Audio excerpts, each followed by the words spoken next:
Welcome to Not Your Average Blonde, the mindset and wellness podcast where we break limits, rewrite stories, and create extraordinary lives. I'm your host, Melissa, and I'm here to help you rise higher, live braver, and dream bigger.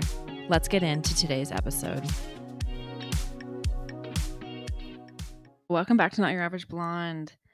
Hopefully you guys liked my new intro music. I thought it was time for a refresh since we're 33 episodes in and been thinking about it actually for a couple weeks. So finally took the plunge and went ahead and remade it.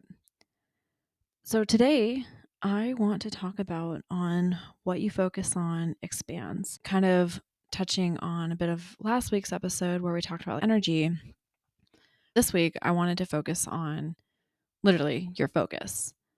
So the first question that I have for you is, what if the biggest thing standing between you and the life you want isn't your circumstances, but your focus? What if your energy is unintentionally fueling your fears instead of your dreams? So today we're going to deep dive into the reality that what you focus on expands and how shifting your energy, managing that fear, and taking action is going to change everything for you. If you've been feeling stuck, overwhelmed, or caught in a spiral of second guessing yourself, this episode is going to be for you. So, first part we're going to focus on is your focus is what shapes your reality. Your mind, it's an incredibly powerful filter. Every day you experience thousands of stimuli, but your brain, it selectively focuses on what it deems as important. It filters and sifts out all the extra bullshit and brings forth those things that it considers to be important. This is called the Reticular Activating System, or RAS, that's at work. The RAS, it acts like a spotlight. Wherever you shine it, you'll start seeing more of that thing. You know that theory, if you start thinking about red cars, you're going to see more red cars. Think of that concept. Because you're thinking about it, you've kind of primed your brain to look for it. You're going to start noticing that more. The same applies for your life. If you constantly think about what you lack, you'll notice more scarcity. If you focus on possibility, you're going to notice more opportunities. How cool is that? Our mind, it acts as a lens. It filters and amplifies what we choose to focus on. If we focus on our problems, they may seem larger and more prevalent and bigger problems than they actually are. But if we focus on solutions, opportunities, and positivity, we are more likely to see and create and perceive a more positive reality. The thing is our perception of events, it's what shapes our individual thoughts and beliefs. What we choose to focus on influences how we interpret situations and how we feel about them. And there's a lot of science that backs this. Studies from cognitive behavioral psychology shows that what you focus on not only affects your perception, but also physically rewires your brain through neuroplasticity. And I've touched on neuroplasticity on previous episodes. Now, I've discussed how the more you repeat things, it rebuilds those neural pathways and whatnot. But the same applies here for the things that you focus on. This is why when you chronically worry, it builds deeper worry pathways. You're going to be more prone to worrying because you're going to focus on that more. Whereas the inverse, practicing gratitude builds the optimism pathways. It creates more positivity and puts more of an optimistic lens on your perspective of how you approach life. How cool is that? By intentionally directing our thoughts and attention, we can influence our own reality. This can involve practicing mindfulness, visualization, and setting clear intentions. You are able to become more aware of your emotions and thoughts, allowing you to identify and redirect those negative patterns that may be holding you back. I personally love the power of visualization. It literally connects to the soul and the intuition. When you vividly imagine achieving a goal, your brain can begin to treat that vision as a reality. This primes your subconscious to believe in the possibility of achieving the goal, and it can motivate you to take action. I wholeheartedly believe that the desires that you have in your heart, they're placed there for a reason. They are achievable. So you should focus on those, because when you believe that they are achievable, you're opening up the doors for the law of attraction. The idea that like attracts like. Focusing on positive thoughts and intentions, they can attract positive experiences and outcomes into your life. Now, the same is true when you focus on fears. The law of attraction focuses on the principle that your thoughts and emotions create your reality. When you're afraid of something, you are essentially focusing on that outcome with negative feelings. This energy, it can create a vibrational resonance that attracts experiences aligned with that fear. Now, no one wants that, but subconsciously, because we've conditioned ourselves to do that, to focus on those things, we will attract more of that negativity or more of that fear in our lives. So if you dwell on that fear, you're going to bring fear into like your experience and your perception. And we don't want that. So how do you overcome the fear? So many people allow fear to dictate their reality in their life. You need to learn how to overcome those fears. Fear of the unknown, fear of failure, the fear of making the wrong decision. I know so many people who live their lives from a position of fear because they are afraid to make the wrong decision. This fear of making the wrong decision, it keeps people stuck. But here's the truth. There truly are very few wrong decisions. Most are just stepping stones to clarity or lessons learned. That action, by taking that action, it gives you feedback. Fear is what keeps you in a fantasy. It keeps you in that unknown. It keeps you in that uncomfortable like state. To overcome fear and use the law of attraction effectively, it's crucial to shift your focus away from the fear and towards the desired outcome. This can be done through techniques like visualization, affirmations, and gratitude, focusing on the positives, on those positive things in your life. When I graduated college and divorced my ex-husband, I had so much fear in my life leading up to that period. Like, it was insane. It kept me paralyzed for several years. The fear, it literally kept me in that state of paralysis. And it was so difficult to leave that situation and to leave those circumstances. But I allowed that fear to keep me in a very toxic situation and to keep me in a very negative period of my life. Now, thankfully, the universe had other plans for me and for my life. It literally forced my life into a state that became so bad that I had no choice but to take action to counter my fear and to leap into the unknown. If it wasn't for me taking that leap into the unknown, I wouldn't have applied for grad school in the Middle East. I applied for grad school in the Middle East and I got accepted. I also received a fellowship and scholarships to pay for that program. I was initially nervous to move overseas and so many unknowns of what if I can't make it on my own, which is total bullshit. But for the longest time, I allowed fear to dictate my life and stay in an incredibly unhappy and miserable marriage. And things got so bad that I literally reached the point where I had nothing left to lose. And I may as well take action and leap into the unknown. Like, it was insane, just the mental state that I was in. And I was in a position where I had no choice. It was either I'm going to stay in this really toxic situation, which is going to get worse, or I can at least take an action and just try something different and leap into that unknown and see what the universe has in store for me. And I took the latter.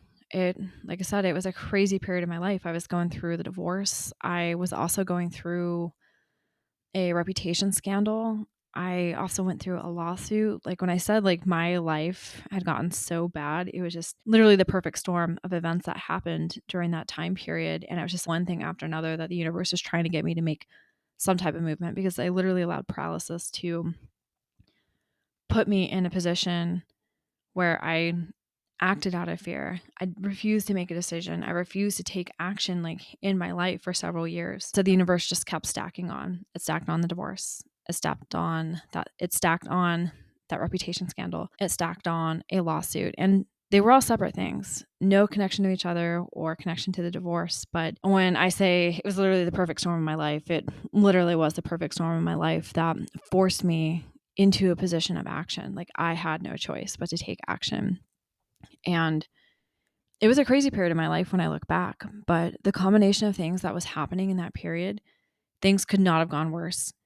And I reached that point where I had to take action and believe that there was better things to come. I had to have some shred of hope that there was going to be more positive things that were going to come for my future.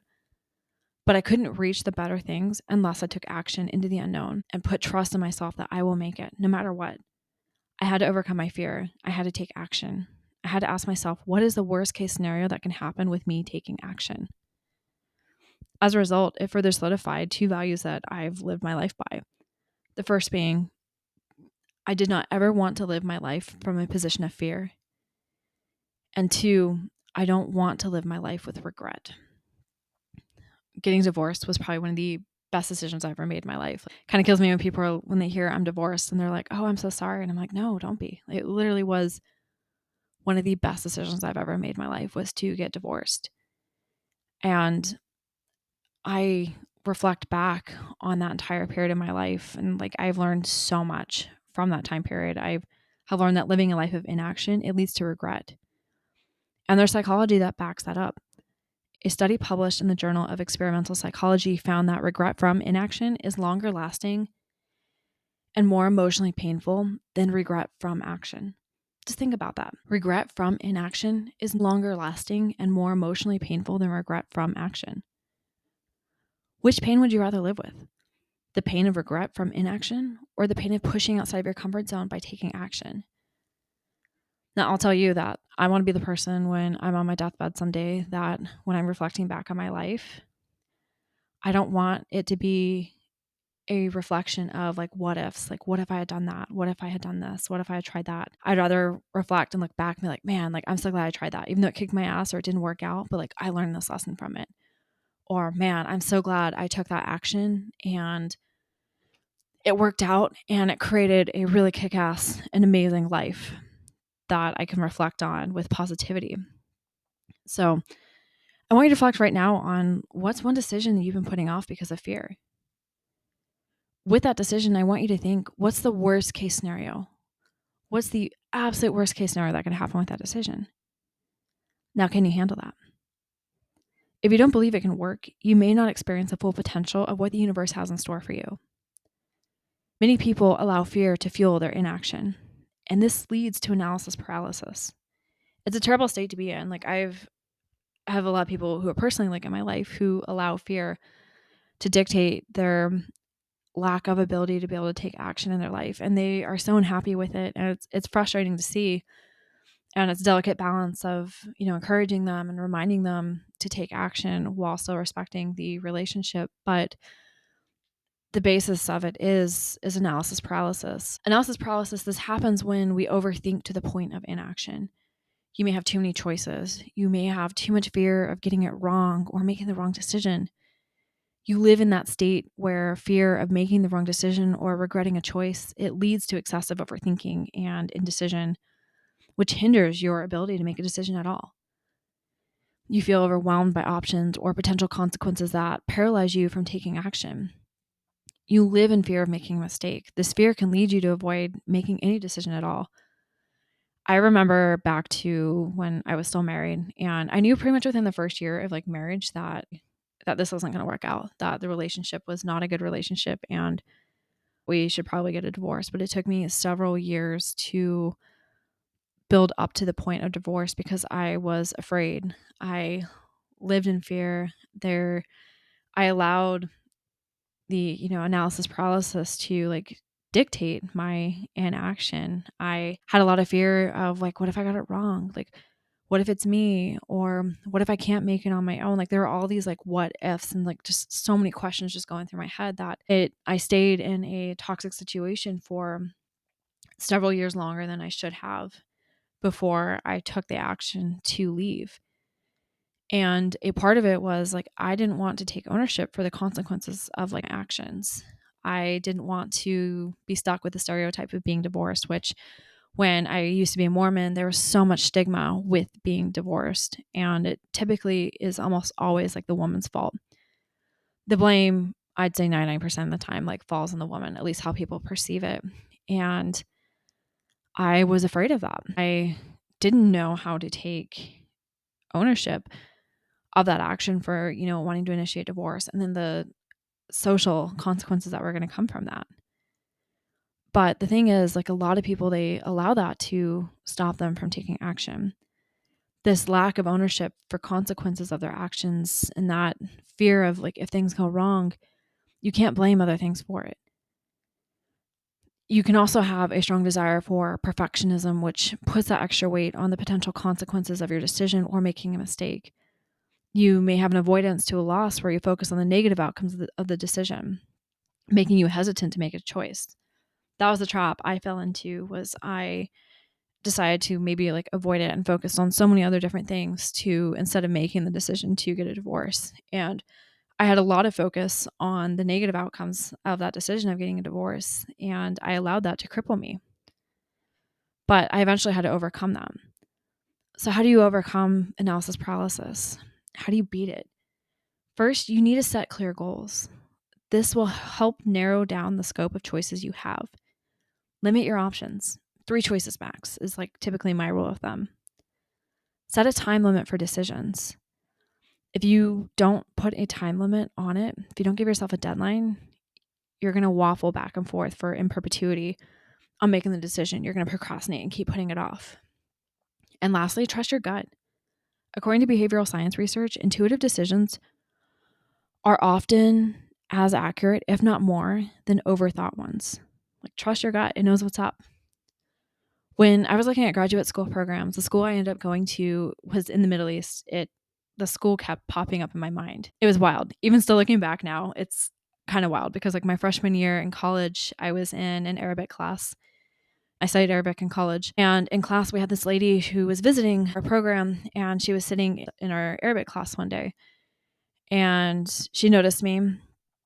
No idea who she was or where she was from. And she approached me after class, and she started talking to me. And she told me about this school overseas and about this like fellowship program with the school. I spoke with this woman for maybe only a couple minutes in my life. I have never spoken with her any other time or even saw her again like after that one time. But for some reason, the name of the fellowship program that she recommended to me that I applied for grad school, it stuck in my head. Now, after that day, I didn't think much of it. But 5 years later, it was wild. It was like almost every single day, this program kept popping into my head. This fellowship, the name of it, which was wild because it was like a 3-word long, and it just kept coming into my mind. And I'm going through like all this shit in my life. I'm going through my divorce. I'm going through this scandal. I'm going through a lawsuit. My life is just completely crumbling. Like, it was absolutely insane, just the perfect storm that it was. And it was such a painful period of my life too. But here I was, this fellowship program kept popping into my mind. And I was talking to a good friend and a mentor one day, and I was telling him that this program keeps popping into my mind. And I'm like, my life is literally going to hell. I have no idea what's going to happen with my future. I don't know how any of these things are going to turn out. It's incredibly painful. But this program keeps coming to my mind. What do I do? And he made the recommendation, he apply for it. Give it a shot and see. So I logged in that day. The crazy thing was I had less than a week before the deadline. I think it was only a couple of days. It was wild. Before the deadline for this fellowship, I somehow was able to get my letters of recommendation, my personal letter written, and get all my transcripts and everything, and applied for like this program. Like, I got everything in like on like the last day like of this deadline, like literally like last minute, threw my package like together, got it sent in, and lo and behold, I got accepted and into like the school. And then I also received the fellowship program, which covered all my tuition, all my books. I received some aid for like my living expenses and stuff. Like, it was crazy because it just all came together. It just all worked out. And if it wasn't for my intuition and it popping into my mind, and then also for the encouragement from a really good mentor at the time when, like I said, like my life was just going to absolute hell, I never would have applied for that. My confidence at the time was rock bottom. I didn't trust myself. I had no sense of self-worth. It was such a rough period of my life, and I'll do another episode going over that period of my life because I learned so many critical lessons from that period for years after the fact. And it took a lot of healing too. I overcame it, got divorced.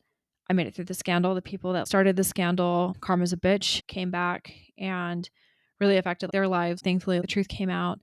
The lawsuit that I was caught up in, thankfully also the truth came out in that.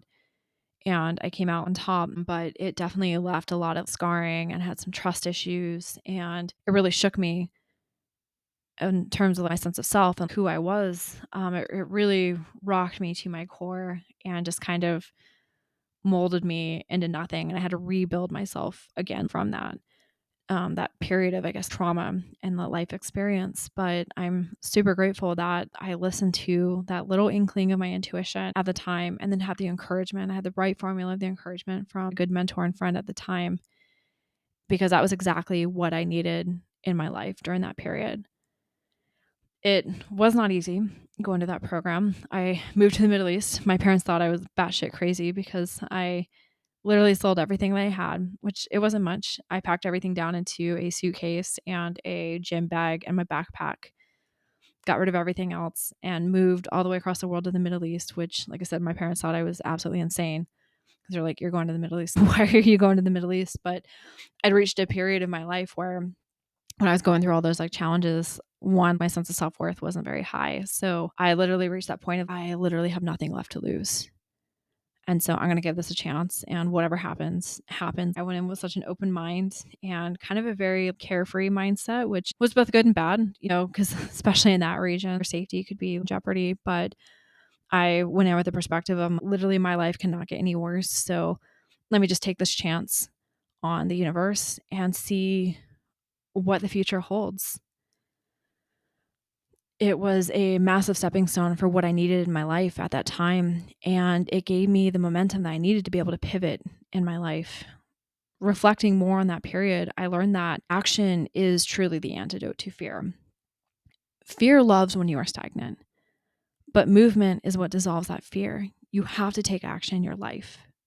Action is what builds evidence. Action builds confidence. Action creates momentum. The progress principle, as described by Teresa Amble and Stephen Kramer, it states that making progress on meaningful work and things in your life, it's the single most powerful factor influencing positive inner work in life. Those small wins, taking those actions, it leads to big psychological momentum. Those small incremental gains significantly boost your motivation. It improves your engagement with life and the creativity that impacts so many aspects of your life. When you make progress, you trigger positive emotions like satisfaction, gladness, joy, and that sense of self-confidence. And this overall, it increases your sense of self-worth. For me, going to that grad school program, for one, moving over to the Middle East gave me that confidence and really forced me in a position where like I had to rely on myself. I moved to a country like I'd never been to before with multiple languages that like I didn't really know. It was a culture that was very different than where, I'd previously had lived. And I just really just jumped into the deep end, like with it. But with that and with those challenges that came with it, getting those small wins of, okay, like I found a place to live. I am going to school, so I'm working on myself and improving like my mind, and I'm networking and socializing with a different group of people that I normally would not meet in my typical like day-to-day life. Back when I used to live in Utah only for a little bit, but I lived all over the world. But the type of people that I met in my grad school program were from all different countries all over the world. And there were so many different perspectives. And the professors that I had were also from all over the world. You had some from the US, you had some from the Middle East, you had some from Europe and Russia and Asia. And it was such a fusion of ideas and cultures that came together. It was an absolutely amazing experience. And I learned so much. I am so grateful for the lessons and those wins that I achieved while I was over there. It really gave me that momentum that I needed to pull myself from that dark period in my life to propel me into a more positive like future and to rebuild myself into the woman that I am today, someone that like I love and someone who's confident. Here literally sharing with you my lessons learned and things that can help you to become a better person and to live beyond being average. There's so much greatness and goodness in this life, and I've tasted it, and I'm so excited to share that with you. I'm so excited to share it with you through this podcast and through social media and through, the day-to-day interactions that I have with some of you. And I'm grateful that you are receptive to that. You're grateful and receptive to the lessons that like I'm willing to share with you, and vice versa. I'm still learning and I'm still growing. But the thing is, when you make progress in your life, you're going to trigger those positive emotions. Like I mentioned, satisfaction, you're going to find more joy in the experience and in the process. You're going to have that sense of self-accomplishment, and you're going to increase your sense of self-worth. And that part is so invaluable. And all it takes is just one small step. So think about one small step that you can take today to improve your life or to improve your relationship with someone in your life. What's the next right action?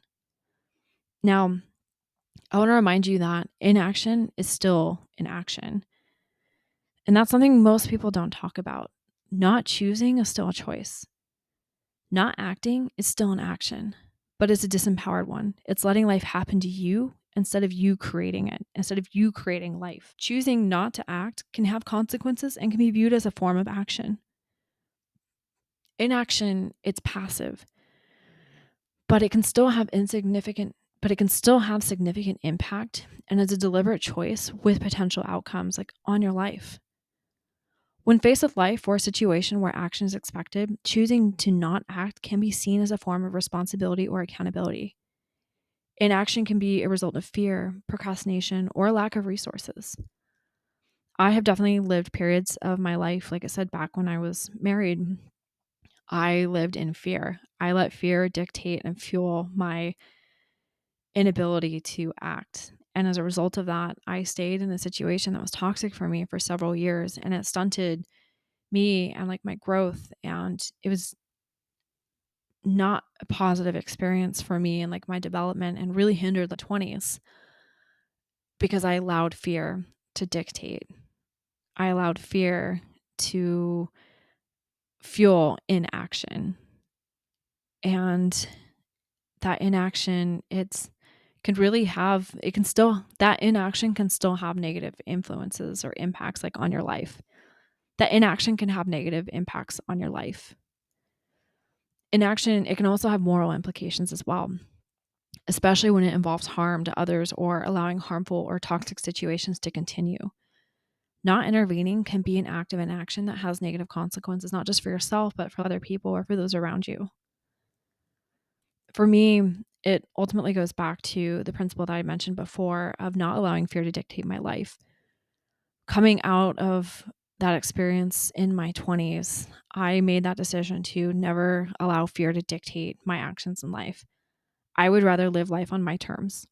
I would rather own the consequences of my actions and my choices and live life on my terms rather than live a life of fear. So, another reflection point for you: where have you been letting fear decide for you? Like, take a moment and think about that. Are there any decisions in your life that you should probably take action on, but you're allowing fear to create that inaction, which could be procrastination? I've talked a lot about fear throughout like this episode, and it's impossible to live a life free of fear. It's going to be inevitable. So don't think of fear as a completely like bad thing. It is a natural part of life and our experience. You're not going to erase fear, but the trick is you can manage it. You can manage fear. First, you can normalize fear as a part of the journey. Recognize that, guess what? Fear is going to be a part of this life experience. We're all going to face it at some point or another. And your fears may be different than other people's fears. But the basis is fear is a normal part of this journey. When you face fear, focus on that courage, not the comfort of staying in that position of fear, but focus on that courage of action. In moments when I feel afraid, I rely on breath work.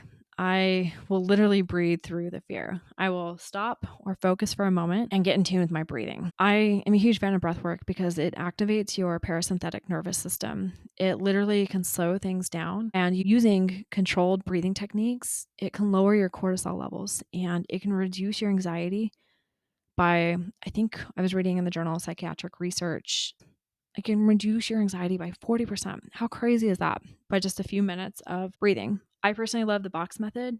It is great, where you breathe in, you hold your breath, and then you exhale for the same amount of time that you breathed in, hold your breath, and then repeat that cycle. Inhale, hold, let it out, hold. Inhale, hold, let it out, hold. It's amazing. It's great. It's a technique I'll even use like at work, and people don't have to know that you're doing it, but it is amazing for choosing what you want to focus on.